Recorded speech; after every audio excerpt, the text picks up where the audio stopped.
You're listening to Behind the Bulldogs on News Radio WBRN. Off the left side to the end zone. Touchdown Bulldogs. If I'm even having like a bad day on the course or something, I just look down at it and just feel like thankful that I'm able to be out there. Making sure that we're like where our feet are and we're not thinking about outside distractions. It's another edition of Behind the Bulldogs here on WBRN. Brandon Worth, joined as always by Tatum Outlaw. What's going on, Tatum? Hey, I'm just excited to be here. Excited to be here indeed. And of course, he's back after a short hiatus. Brody Kaiser, what's going on? Not much, man. Ready to talk some basketball. Indeed, and we have two breakout picks coming from you later in the show, so we'll obviously get to that. We are talking men's basketball today. We talked women's on the show last week. If you missed that, be sure to get Behind the Bulldogs, Spotify, Apple Podcasts. You can also go to WBRN.com on demand anytime. You can listen to that episode. We talked women's last week, and we get into men's this week. We'll talk about the exciting new future of Bulldog basketball. Yeah. Coaching change, some personnel change. Lots of changes. Lots of change. Whole different team. But we'll talk about why there might not be as many changes as you may think. And we'll dive into that here as well as recap this last season in a glance and, of course, get to our breakout picks. And obviously, we'll start on the season overview. It kind of felt like a little bit of a down year. And obviously, it's hard to follow up an Elite Eight season because of, the personnel that we had lost, a lot of those senior players from 2 years ago. And we still had quite a few returning key contributing players on this team. I mean, the fact we're talking about 25-9 is kind of a down year. I think we're in a good spot. I think that says a lot of good things about this program. And obviously, Coach Bronkma has done an amazing job with this program. We wish him the best of luck just over to the east of us over at Mount Pleasant with Central Michigan. But still, not the best tournament overall in terms of postseason outlook falling in the opening round. But I think we got to be proud of what this team did last year and especially fighting through a lot of those injuries that we saw from many players last year. Yeah. It's tough to explain why it felt like a disappointing season, even though it clearly was not. You made the NCAA tournament, another 20-win season, 25-9 record. That's pretty darn incredible. Good. And I think the reason that it feels a little bit disappointing is because of the recency bias. Only one loss going into January 16 against Parkside. So the next 8 losses came in the final 2.5 months of the season, which, again, when you let recency bias factor in a little more, then it feels like there were more losses than there were. And looking back, I was actually a little surprised to remember that we went 25-9. Yeah. Right. So I think it's just a matter of looking at the entire season as a whole and in that perspective versus how it felt towards the end and losing in the first round of the tournament, of course, after going to the Elite Eight. That's never a great feeling. But again, you make the NCAA tournament. That's every team's goal every season, is just to make it there, because you don't have a chance to win the national championship unless you make it. So I think it was a great season. I think, if people are feeling like it was a little bit disappointing, then you just got to remember how dominant the season as a whole was and the incredible players that we had this season. The group of senior guys that we had that graduated from this year's team was incredible. I'm sure we'll talk more about some of those guys individually, but just another strong season. And now it's time to see how a new coaching regime and a new team can carry on the legacy that has been Bulldog basketball for the past 10 years or so. Absolutely. For sure. And I think looking at the schedule, because it did feel a little shakier than it really was, but 25-9 is such a good record. But looking at it, the conference was so tough this year. And the GLIAC was incredible. Yeah, and we talked about it before we started this episode, but I mean, the teams from the UP, very good this year. And I think towards the end of the season for GLIACs, there were some upsets. There were a lot of teams stepped up and played maybe a little bit better than they have been. And I think if we had just kept the consistency and rose up just a little bit towards the end, it would have felt a little bit different. Yeah, the UP schools this year were unbelievable. Yeah. All 3 of them had outstanding seasons. Yeah. They knew ball. Yeah. All 3 schools did. The whole GLIAC did. And even you look at teams that might not necessarily have been the highest in win totals. You look at the Davenports, you look at the Roosevelts. Those teams beat top teams in the conference. Davenport had beat Michigan Tech. We had talked to Coach Bronkma on the show about that. It was basically to the point of bottom of the conference could beat the top of the conference every time. So that just goes to show you that the overall record, the 14-6 that we were in conference play, is very impressive. And we were a number 3 team in the conference overall, or 3rd or 4th seed, basically hovering throughout the year, went into the tournament as the 3 seed, and then eventually fell to who was the hottest team in the tournament, Northern Michigan, at the time in the GLIAC tournament. And then obviously Michigan Tech got them back when it mattered in the regional. But anyway, the 25-9, and obviously, Brody, we had the expectations, right? You look back at October 29 end of the preseason. Or you know exactly what I'm talking about when we were in Breslin. Oh, yeah. And we were hanging with that team. We were hanging with that team in the second half. We were then 6, a couple buckets to run the other way. And then obviously they extended the lead out from there, just getting a bucket at a time every minute, kind of pushing that lead just by a bucket. And then it ended up, I think it was around 18 was the final margin, but we were then 6 for multiple minutes in that second half. Yeah. That just goes to show you for how good of a Michigan State team that was, for how good this team was. Put 100 up against a really good Oiler team in Finley, who's been a perennial for years, especially. Beat Lake State in that opening matchup by 2 in early December. That was a huge win. Winning against Grand Valley, Wayne State earlier in the year. That really propelled the team moving forward. Had a little bit of a skid and kind of in the middle of the year. It was especially playing Davenport at their place. Kind of had a rough game. Then that went into the Grand Valley game where we just could not hit any shots in that game, and they were red hot. Then we went into that Northern Michigan trip. Ended up beating Northern, which was huge and got us on the right track. But overall, it was still a great end to the season. Obviously, we would love to see us play Lake State, continue onward in the GLIAC tournament. And then Missouri St. Louis had our number. They were the hot team. I believe they made it all the way to the regional title game, if I remember correctly. And so you look at where this team was, and especially the offense was there, number 1 in the GLIAC in terms of scoring average at 82.9. I think the biggest thing that this team showed that they could have been a little better at is consistency, especially shooting the 3 ball. But that's, you live and die by the momentum of the 3 ball, because we've seen when it's red hot and you just step back and you say, wow. And then there's other times where it's like, oh, yeah, we're not hitting them today. But, you got good shooters everywhere that we'll mention later on in the show. But you could definitely tell the rebounding was, I think, a big aspect of where this team took a big step this year, leading the GLIAC in that category at 40 rebounds, the only team in the conference with over 40. And so I think that was definitely something that was very, very positive. Overall, turnovers, had quite a few of them. I think that was something that might have been considered a negative at 12.5, but as a team that likes to run fast, and that's what Coach Bronkma, they always want to play fast basketball. Yeah, I mean, when you play as fast as we play, you're just going to turn it over.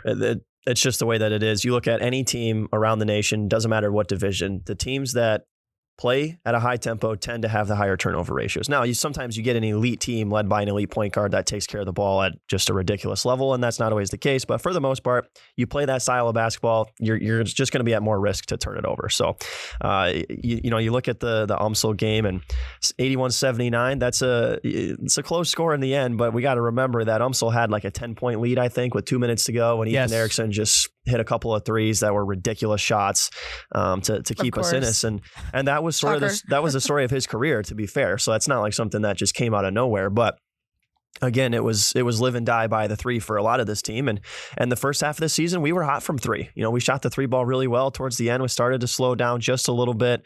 But that'll happen when you get into conference play later in the season. And Brandon, I just remember being at Breslin and watching us, we're down by 12 at halftime, right? Against Michigan State, a team that was expected to compete for a Big Ten title, a team that eventually went on to the Elite 8 in March Madness and NCAA Division I. So that was such a fun game. And it's just like, boy, if we could play like that with that level of toughness, specifically from our front court all year round, holy cow, this team's going to be so good. And again, it was just that it flashed at times throughout the season, but it was the inconsistency and again, just a great season, but getting that consistency level up is always the hard part, especially when you play the way that we play, just fast and physical and trying to be, doing that night in, night out. It's not easy, but just a great season. And it flashed right away from that October 29 game against the Spartans.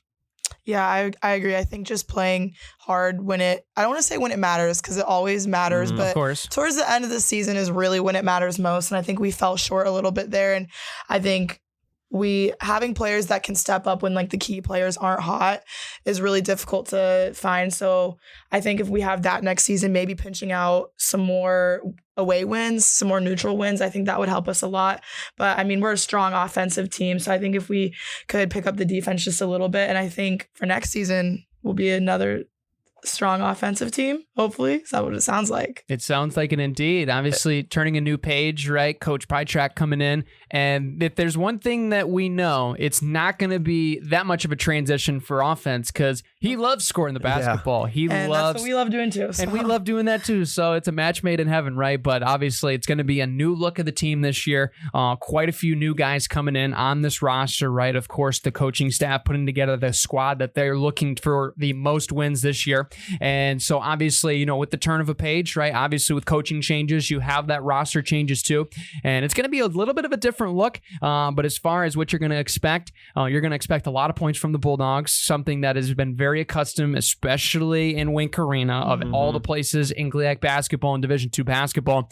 I think it's going to be very interesting to see what we'll be, I'm sure, watching is what happens on the other side of half court, right? What do we see from the defensive side? Do we see more pressure? Do we see more zone? Do we see more man? We'll see what Coach Pytrek has in mind, especially not only maybe his own philosophy, but you got to consider the roster that he's putting together with a lot of players from a lot of places. So he's going to have some ideas, and I'm sure we're going to be talking 2 months into the season as something probably completely different than we thought in the preseason, because that's just how the game goes, and that's how the schedule goes, and that's how the year goes. But it'll be very interesting to see. But expectation-wise, he's a winner. He loves to score the basketball. Two things that Big Rapids is very used to when it comes to the hardwood. Yeah, just piggybacking off what Tatum had said real quick, 16-1 at home this past year, right? Wow. Like that is... Defended their home court. That is I've one ever of seen it. the most difficult places to play in at least the Midwest region. It might be in college basketball, just because teams don't come into Wink Arena and beat us that often. It's very, very difficult to do. But yes, in terms of style, Bobby Pytrek coming in, he's the 14th coach in Ferris State history, 72% active winning percentage. I mean, it's top 10 amongst head coaches in Division II. He's a proven winner, okay? And his system works. His system, very similar to what we saw from Coach Bronkman, as you were alluding to, Brandon. It's a fast team. They like to score the basketball. They like to shoot the three, and defensively, they'll pick up the pressure in the backcourt. Maybe some full court press. We heard Coach talk about that in his presser, introducing him to the Big Rapids community. And from there, it's like, let's get into a shootout, because our guys offensively are better than your guys. That's the philosophy, that's the belief, and it's worked for him. And we're hoping that he can bring that same sort of mentality to the GLIAC. It'll be a pretty smooth transition if he can. Yeah, I was going to say, I hope it's a smooth transition for them. I think it's always a little tricky when you have a new coach coming into the program, because it's like you have to build that trust. And then how is the transition? For a lot of teams, it could be rocky, but maybe that's what they need. For some teams, it's smooth. So hopefully it works well for them. I'm excited to see how things are looking next year, how similar or different it could be. And I think this coach will be really good for us. I think so, indeed. And he's a great guy. He's yeah, a great he guy. is a great guy. When He's a great guy. he was talking about when he came to Big Rapids and he saw the signs all around the community. It's the that water was like, tower. You'll yes. love it here. And he was like, I did love it here right away. And it's just, that's the sort of thing that you need to have from a coach, is not someone that just is in love with the program, but is in love with the place, because that adds an extra incentive to what you're trying to accomplish. Absolutely. And shameless plug, as so called on the show previously, later in July, men's golf outing. He said on his X/Twitter, whatever you call it these days, hey, he wants to meet people. So you want to meet him? You want to go play golf? Match made in heaven right there at Khaki Golf Course. So you can sign up ferrisstatebulldogs.com for more information. But as far as players returning back, obviously there's still time here in the preseason. There's still guys that are in the decision-making process of where they're thinking for their careers moving forward. Lost a couple guys to the Central Michigan move with Coach Bronkma, right? Those being Jordan Brooks, as well as Nathan Clarbout and Jackson Whitaker. Those three going with Coach Bronkma. Wish them the best of luck. A couple guys taking their journey to another place, right, to see where they can play in a new system. So as far as who we have back, right, there's names that we might throw out that you never know might change here in the next couple of months, and that's something you just got to consider, right, with a lot of this personnel, a lot of this roster building still. But what are we losing? Obviously, we're losing the three-man himself, Mr. Threethan Erickson, which congratulations to Ethan. If you don't know, he's going to go play some pro ball in Germany. Yes, so he is. We actually saw, Brody and I saw him yesterday as we were recording this, getting some shots up. He turned down the noon ball invitation, which is a shame because we would love to see him fly. That's probably a good decision. I did not want to have to play against him. That's for sure. I also did not want to play against him either. So we wish him the best of luck. You're losing a facilitator, obviously, in Jimmy Shoulder, team captain, a gritty guy, on-ball defense, one of the best in the conference for that very reason. And especially, how about Jackson Whitaker? We mentioned earlier on just a few moments ago. I mean, you talk about another guy that could fill it from the outside. My goodness, was he red hot this year. And I think especially you look guys like Dang Rang, guys like Reese Hazleton, Kenny Turner as well. A lot of these multi-tooled players that give you so much scoring defensively, versatility, size, length, all of those tangible tools that you look for out of good basketball players. And they were good leaders, right? They were big energy guys, especially you look at Reese. He was a guy that you could really rely on to provide a spark, a playmaker, no matter the situation. He'd be taking out a 7-footer and he'll find a way to score the basketball. You know what I mean? Kenny's game all around. Obviously, we would love to see him play all of his games last year, obviously shortened due to injuries. It's a shame because his potential was through the roof. And then obviously you look at Dang Rang, he gives you that defensive, high-flying playmaking ability as well as that smooth mid-range jump shot. So those are the guys we're losing. Obviously, some guys coming back as far as we know of, right? Michael is a guy that's been through the system that has made so many great contributions to this team offensively and defensively, will be an asset as well. You got Brandon Claremont as well, who will be a key piece in that rotation. And I think especially when you look at where this roster is, the big point of maybe it's a guy that we're talking about breakout later on is Donovan Brown-Boyd, the guy that has committed to coming back and has played some good basketball, has shot the basketball really well. Obviously, he was banged up last year, so we didn't see him in full 100% really throughout the rest of the year. The games he did play, though, he was doing well. He was red hot. So he'll be a guy I'm sure we'll be talking about later on as well. And I've already looked through all the different names that we've had that have been committed right through, obviously, if it's through Portal Talk, whether it's through Coach Petrak himself on social media, the guys that have committed to coming in. There's a lot of length coming in, especially at the 4-5, the stretch positions. And we also got some guys that can fill it, even some from this conference too.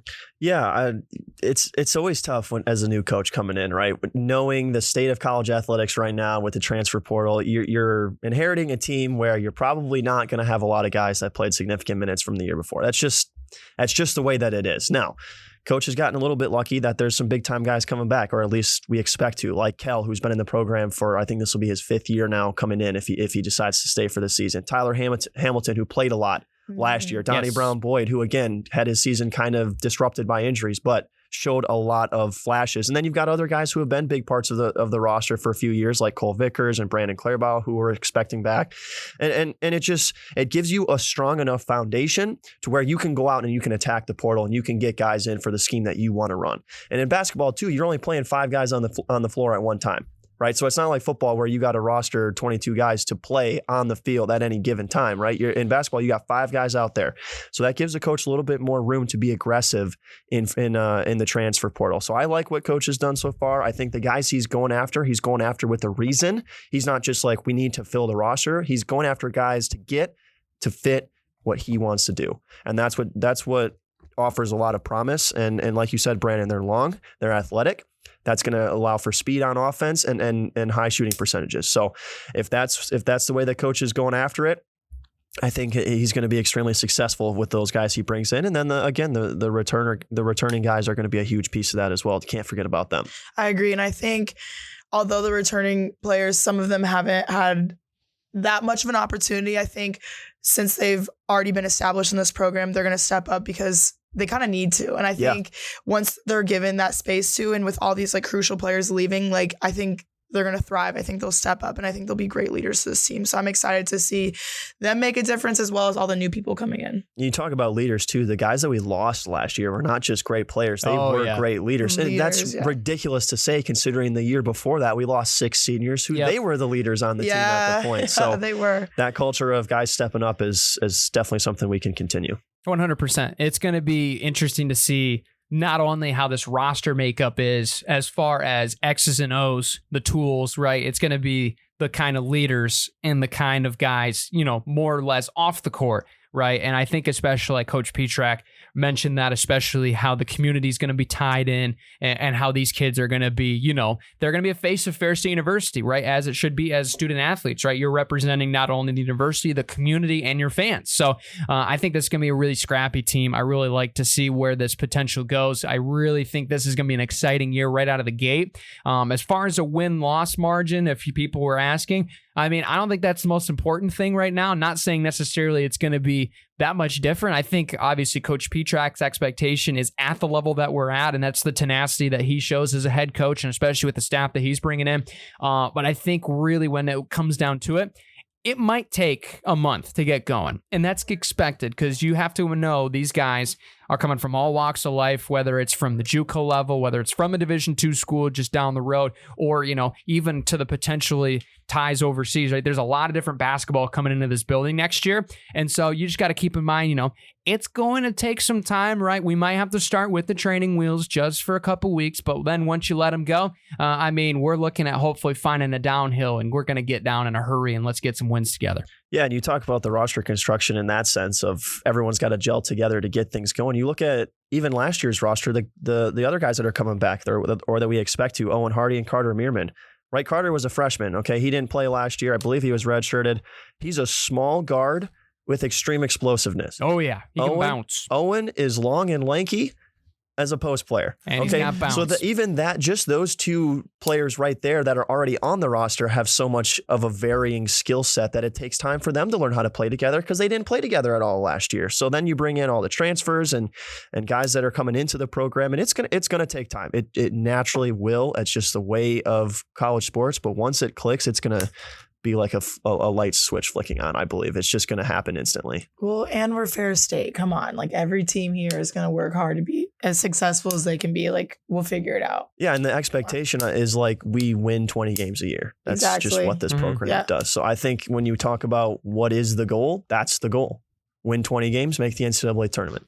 Yeah, charge it up, right? For sure. I know you're messing with your charger over there because you're so excited, but I think it's going to be an exciting year indeed. It's going to be... She threw that down so fast. She's like, I'm done. You guys can't see this, but I'm like playing with the table. I'm playing with the cords. My phone's at 1%. I'm just, Yeah, I'm just going off of memory now. I can't look up anything. It's weird not being on video, because now we're like, obviously like the Ricky Bobby when he does his interview, like, what do I do with my hands? Yeah. There's nothing to videoing anything. But I have to sit on my hands or else I'm going to make too much of a ruckus. Yeah.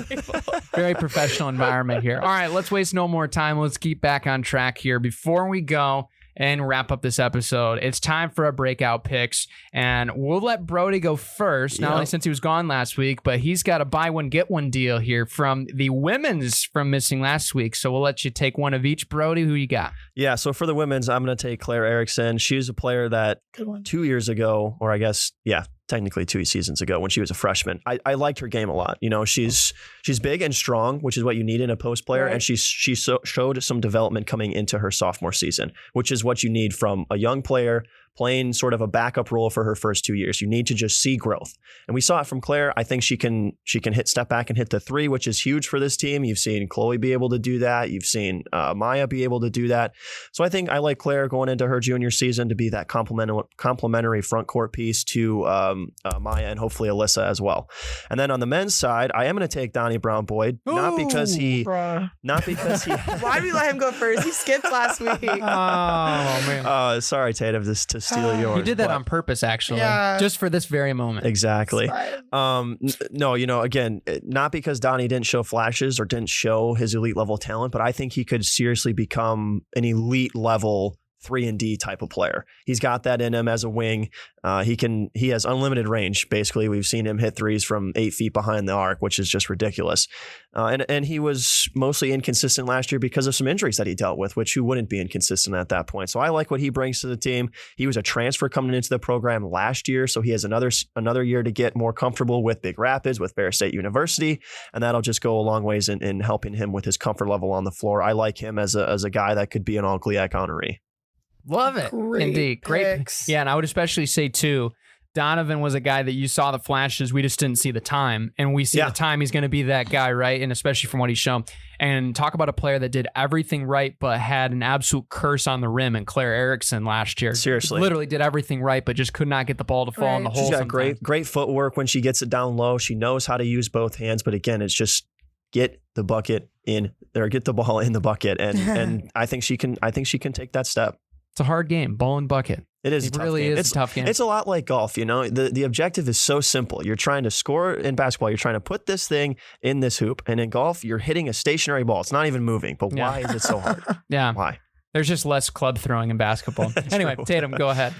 Okay, you guys don't have to hear me out here. Don't yell at me because this person did play a lot.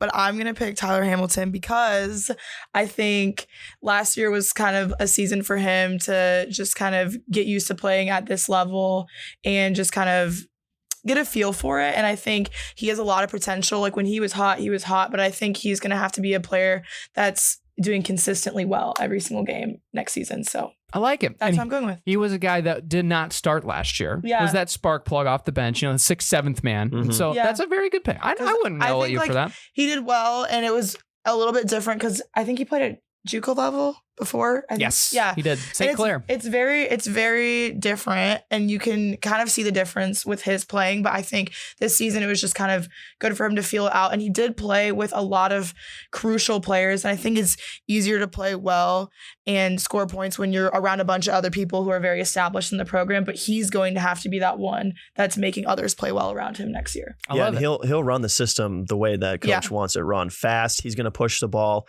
He can get to the rim as easy as anybody can. I mean, he can finish with both hands. So I like his game a lot too. Yeah, for sure. You guys are leaving me with a tough choice here. I got to go outside of... See, and that's just you. That is not fair. What? I know who you're going to pick. Why? Because I know the most about him? You did some extra research. I did. I have to, right? You're like bending the rules here. I'm not bending the rules. It's a breakout player to watch. Hey, they're going to be on the team next year. They're going to be on the team and they can break out next year. I guess that's fair. So if I had to pick, okay, I'll say this. If I have to pick a Ferris player that has not been picked yet, I truly do believe this. If we have Owen Hardy on this team next year, I think he's that guy. Yeah, I really do think so. Got it I think he was my breakout pick last year. Yeah. And he's shown flashes. So he's got it in him. Like, I think he does. When he gets the opportunity, sometimes he just goes in there and just gets it done. So he's got it in him. I know he does. Absolutely. And the other player that Tatum is referring to, sneaky peek over at my computer, is Joey Cabana. And the reason why is because we've watched Joey Cabana play just over down the road in Caledonia playing for Davenport. He's a scorer. He's a guy that filled it for them. He was a freshman. He started the year, didn't play very much. By the end of the year, he was a starting contributing scorer, right? That put 20 up in a game before. He's averaged around 10 throughout the season against